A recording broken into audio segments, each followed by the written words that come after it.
Assalamualaikum warahmatullahi wabarakatuh.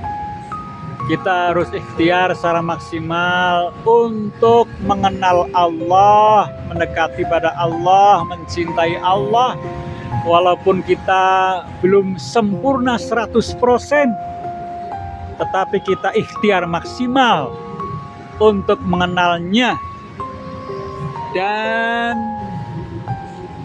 kita harus melaksanakan perintah-perintah Allah, meninggalkan larangan Allah, sehingga kita tidak menyesal ketika meninggal dunia. Bahkan kita selamat sa'idun fid dunya wa sa'idun fil akhirah. Maka ikutilah perintah-perintah Allah dan tinggalkanlah larangan-larangan Allah Subhanahu wa ta'ala.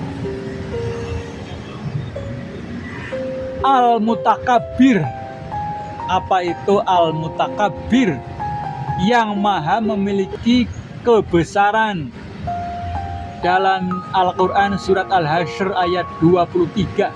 A'udzubillahi minasyaitonirrajim. Bismillahirrahmanirrahim. Wallahu alladzi la ilaha illa huwal malikul quddusus salam. Al-mu'minul muhaiminul azizul jabbarul mutakabbir. Subhanallahi amma yusyrikun. Dialah Allah, tidak ada Tuhan selain Dia, Maharaja yang maha suci, yang maha pemberi, yang maha pemberi keselamatan, yang maha pemberi rasa aman, maha memelihara, yang maha perkasa, yang kehendaknya tidak bisa diingkari, yang memiliki kebesaran.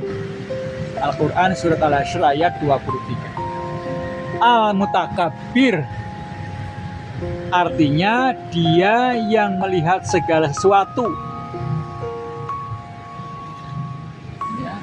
Dia yang melihat segala sesuatu itu hina bila dibandingkan dengan dirinya sendiri, dan tidak melihat keagungan dan kebesaran itu kecuali pada dirinya.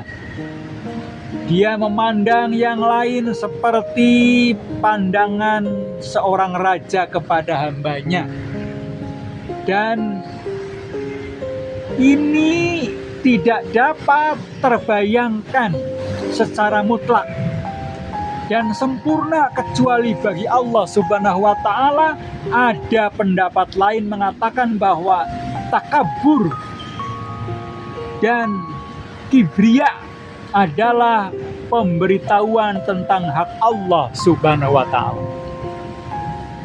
Bagi sifat-sifat agung dan sempurna berakhlak dengan sifat ini adalah dengan memahami ketinggian, keagungan, kebesaran Allah Subhanahu wa ta'ala.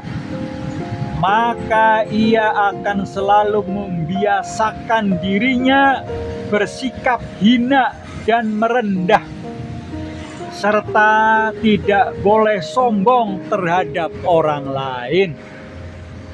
Barang siapa yang membaca ya mutakabbir, ya mutakabbir, ya mutakabbir secara rutin, insya Allah akan berwibawa di hadapan musuh, dan orang-orang lain tidak mudah diganggu oleh orang-orang jahat dan dilindungi oleh Allah Subhanahu wa ta'ala. Nabi Nuh alaihissalam adalah pembuat kapal yang pertama. Kapal itu adalah karya asli atas petunjuk dari Allah Subhanahu wa ta'ala. Kapal itu sangat bermanfaat untuk mengangkut Nabi Nuh alaihissalam dan pengikutnya saat azab banjir besar tiba. Diceritakan dalam Al-Quran bahwa kaum Nabi Nuh alaihissalam adalah kaum yang paling durhaka, Padahal Nabi Nuh telah menasihati kaumnya yang sesat itu, yang durhaka itu. Namun tetap saja tidak mendapat tanggapan yang baik dari mereka. Bahkan mereka semakin menentang Nabi Nuh alaihissalam. Nabi Nuh yang menjadi utusan Allah tidak mengenal lelah untuk berdakwah. Ia harus dan terus berusaha menasihati kaumnya. Wahai kaumku, sesungguhnya aku adalah pemberi peringatan yang nyata bagi kalian semua agar tidak menyembah berhala. Dan sembahlah Allah, Tuhan yang Maha Esa. Sesungguhnya aku mengkhawatirkan kalian semua. Apabila berpaling, maka Allah akan menimpakan azab pada hari yang menyedihkan itu. Sebaliknya, orang-orang yang beriman akan mendapatkan kesenangan janji Allah Maha Besar. Jelas Nabi Nuh alaihissalam. Mendengar perkataan Nabi Nuh, mereka malah tertawa terbahak-bahak dan mencemoohkannya. Hahaha, wahai Nuh, apakah yang kau katakan itu benar? Buktikan selama ini kami tidak melihat kamu memiliki sesuatu yang istimewa. Kamu hanya manusia biasa, tidak berbeda dengan kami. Malah di antara kami lebih banyak mendapatkan kesenangan harta yang melimpah, ujar mereka. Nabi Nuh alaihissalam tetap tersenyum, tabah menghadapi mereka. Wahai kaumku, bagaimana menurut kalian jika aku mempunyai bukti yang nyata dari Tuhanku dan diberinya aku rahmat dari sisinya, kata Nabi Nuh menimpali. Dengan penuh kesombongan mereka mulai mengejek Nabi Nuh dengan berkata kasar-kasar. Hai Nuh, orang-orang kami yang terpandang tidak akan berpaling kepada kamu. Kalaupun ada orang yang mengikuti petunjukmu, pasti orang-orang yang hina dan miskin. Kau pasti juga mengiming-imingi mereka dengan hartamu. Atas perkataan yang tidak terbukti kebenarannya itu, Nabi Nuh pun membantah.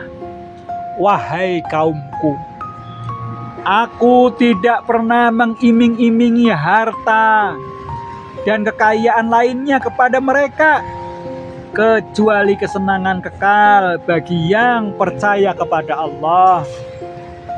Kini mereka telah mendapat hidayahnya, akan tetapi hidayah itu akan disamarkan bagi orang-orang yang munafik. Hai Nuh, tiba-tiba salah seorang di antara mereka berteriak, kamu itu berdusta. Kamu akan merayu kami dan mengambil harta-harta kami, bukan? Ketusnya kembali dengan nada yang tinggi. Lalu Nabi Nuh menjawab, demi Allah, aku tidak memiliki pikiran serendah itu. Aku tidak pernah meminta harta benda kepada mereka sebagai upah bagi saya. Upahku hanyalah dari Allah, karena Allah Maha memiliki rezeki. Mereka semakin mencemooh Nabi Nuh dengan angkuh dan sombong. Hai Nuh, sesungguhnya kamu telah berbantah-bantahan dengan kami, karena kami termasuk orang-orang yang benar. Kalau kau memang benar, tunjukkan sesuatu yang membuat kami percaya. Tapi kami yakin bahwa kau dusta. Mendengar perkataan tersebut, Nabi Nuh menangis. Terlihat istri dan anak-anaknya termasuk di antara orang-orang yang mengingkari Allah. Dengan perasaan sedih, Nabi Nuh berkata, hanya Allah yang akan mendatangkan azab itu kepada kalian.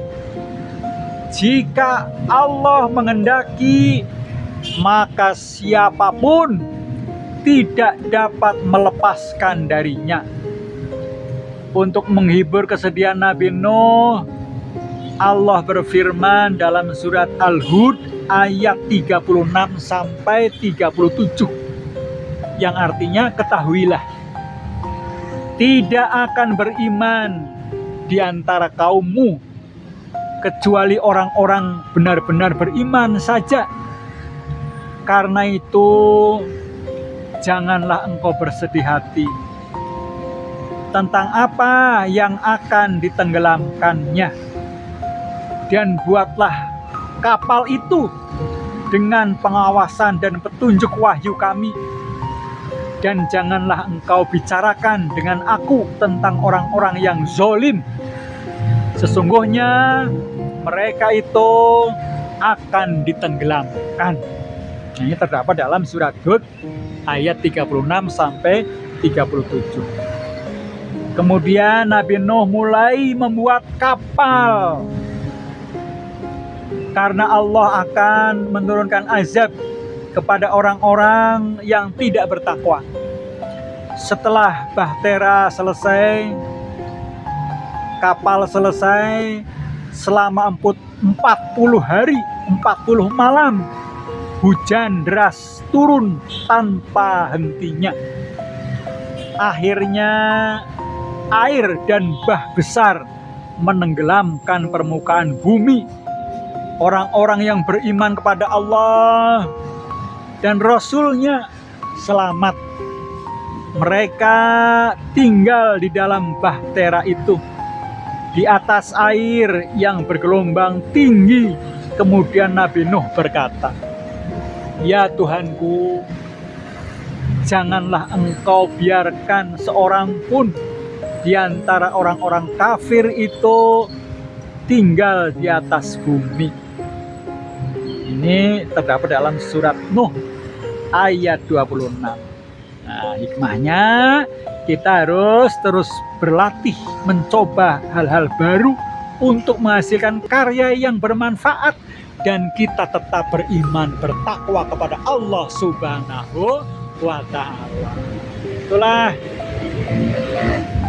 yang saya sampaikan, mudah-mudahan bermanfaat dan kita selalu secara maksimal untuk mengingat Allah, mendekati Allah, dan kita mengenal Allah. Walaupun tidak sempurna, tetapi kita harus ikhtiar secara maksimal. Itu saja dari saya, mudah-mudahan bermanfaat. Assalamualaikum warahmatullahi wabarakatuh.